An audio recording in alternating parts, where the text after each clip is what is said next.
Kabiringi abantu, kabiringi abantu, barabahemukira, babaha amaso, bakabakoza isoni. Wewe tuhemuka, kandi ntukoze isoni, abikuza mana yacu, uburabikwi.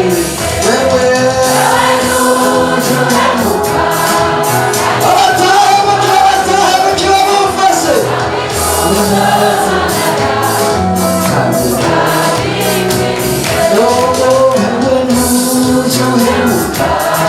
kandi ntukoze isoni, abikuza mana yacu, urabikwiye. Amen, amen, amen, amen, amen, amen.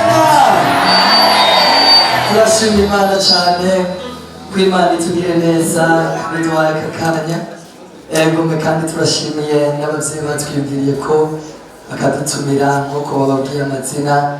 Nitwa Haziyo Desire, ibikorwa by'Imana ndabikora muri Umuneri mu Gipara ku rusengero rwo muri Isikamu.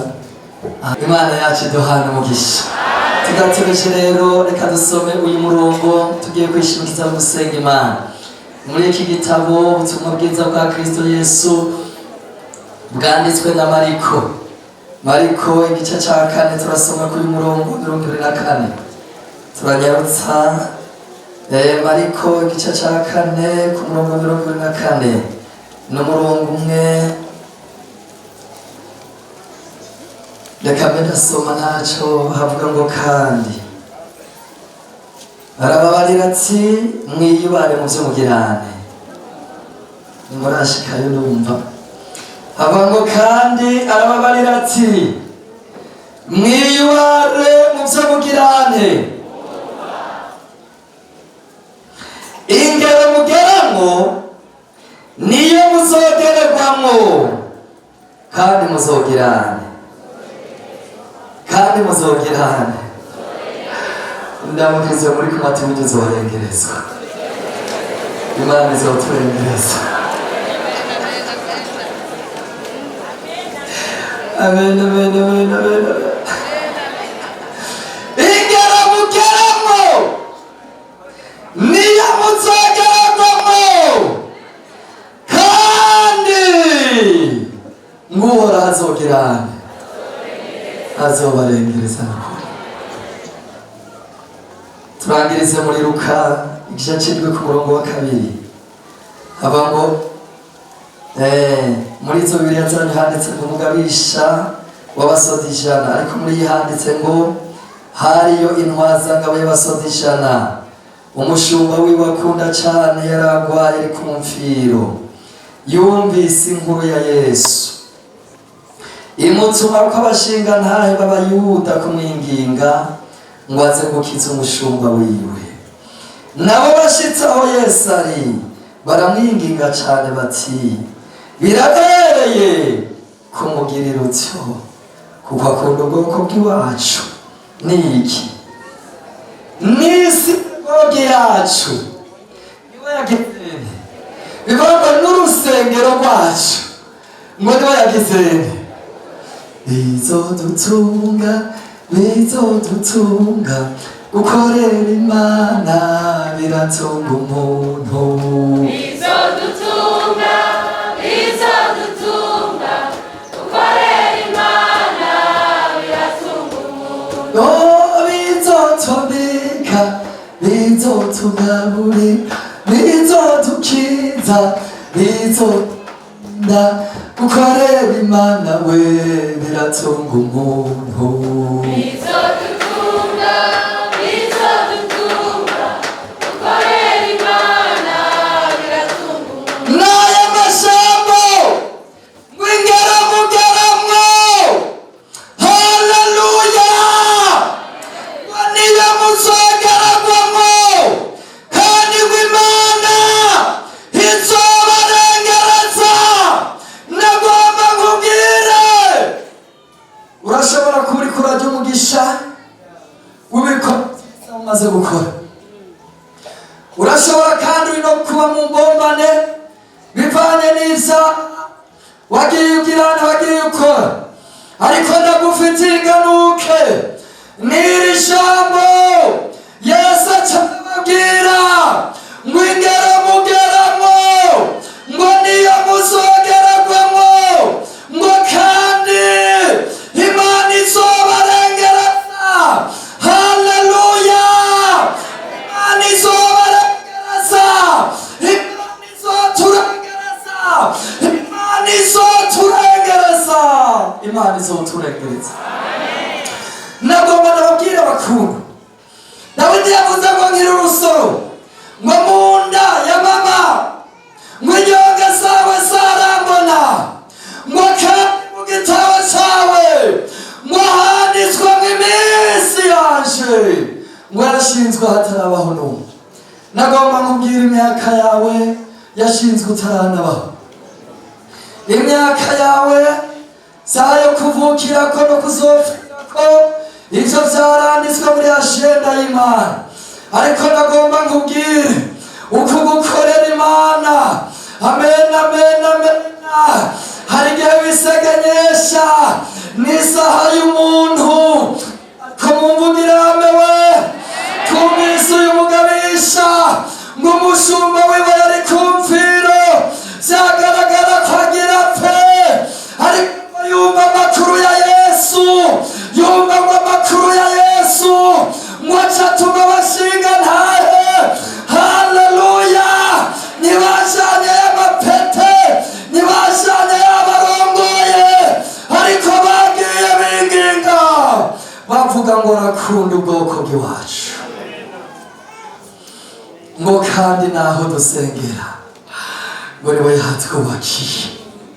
Nivyo bari nivyo bajaniye Yesu, baramwinginga bati muba wagirira neza, bati uyu mukuru uyu mugabisha w'ingabo aho dusengera niwe yatwubakiye kandi natwe aradukunda, ariko nimumvugire Rwanda.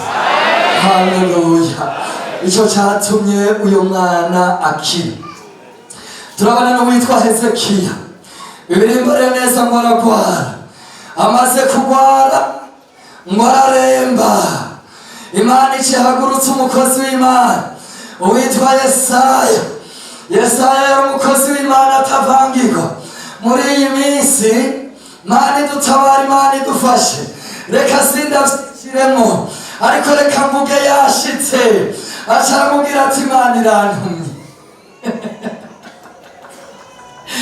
ati Mariya n'utunganye, ati kuko aho hantu ntuzohava n'ukuri, ati Imana yambariye kugiye gupfa, Imana yambariye kugiye kurangiza.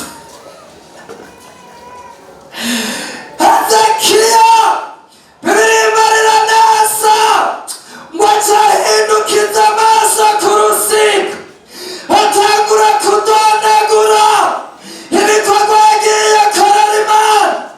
Ararira, ararira, arabwira Imana ati ibi bikorwa nakoze sinokenyuka, ibi bikorwa nakoze sinopfa, nyifuza imyaka yo kuduha, nyifuza imyaka yo kugukora, ibi bikorwa nakoze.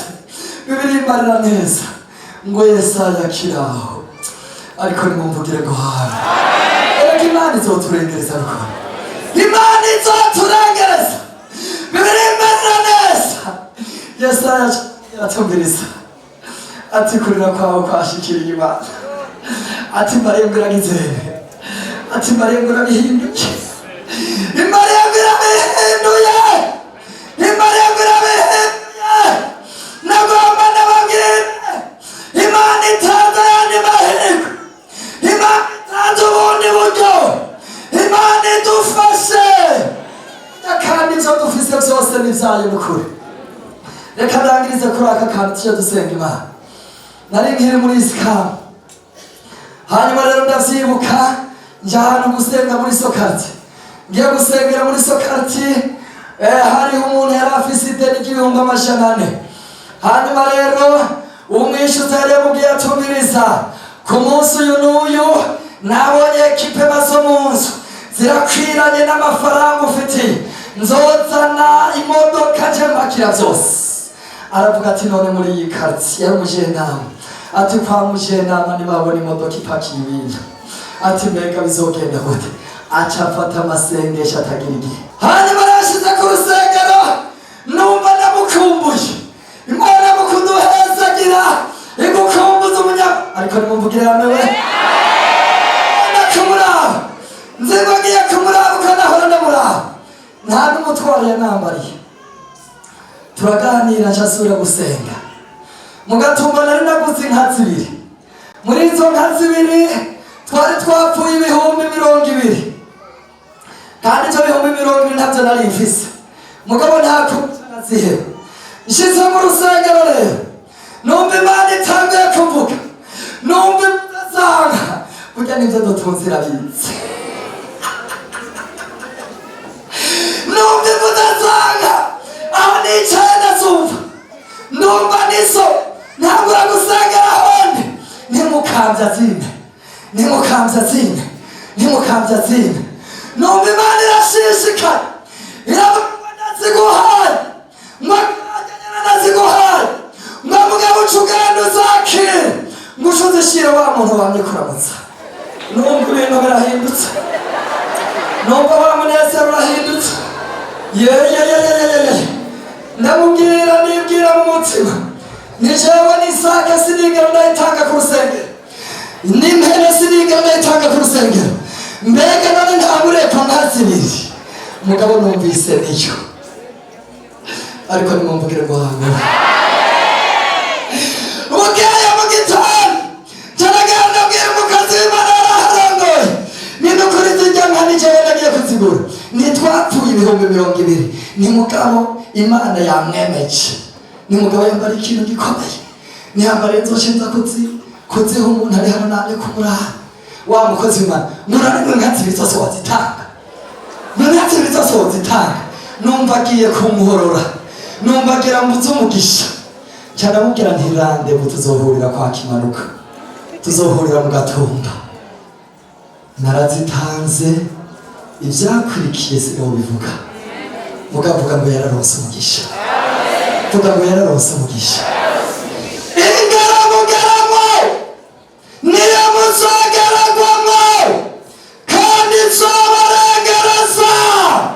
Tuhaguruke dusenga Imana.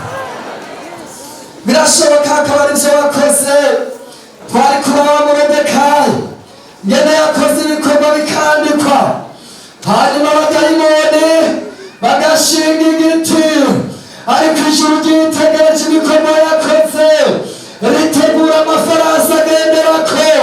Tugomba dusenga Imana, ibinogo abadayimoni bagiye bakwimira.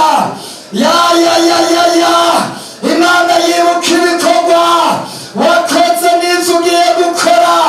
Tugiye gusenga Imana, nambi ibikorwa vy'urushinge n'urunyuzi vyaratatse, tugomba twinginga Imana. Mwami Yesu turagushimiye, turagukengurukiye Mana, ngene abambere bagiye ubarengereza. Mana turagushimiye, Petero yarabibashije, aravuga ngo mbega ko twaheze ibyacu tukagukurikira, ngo mbega tuzohabwa iki? Ndagushimiye, tukiri muri ubu bugingo, hari ijana watwemereye kuzobigwiza incuro 100. Amen, amen. Isaka yohagarara akabishingira intahe, wa mupfakazi w'Izarefate yobishingira intahe kuri Imana. Imana, Imana, Imana. Haleluya, amen, amen. None nasengeye umuntu wese araha Mana, ibikorwa byiza by'umuntu Mana turabishyize imbere yawe, iyi migabo myiza turabishyize imbere yawe. Ndasengeye n'uyu muntu Mana, Mana, imbere y'izina ryiwe hagaragara ibikorwa bibi, hagaragara yari ingeso mbi none ndamusengeye reka amaraso y'abamwete reka amaraso y'abamutunganye mu izina rya Yesu mu izina rya Yesu umaze kutweza tuje tugukorera ibikorwa wemera urakoze turagushimiye kuturengereza muri iki gihe kandi no mu gihe kizoza ukazoturengereza ubugingo budashira urakoze ni mu izina rya Kristo tubisavye amen.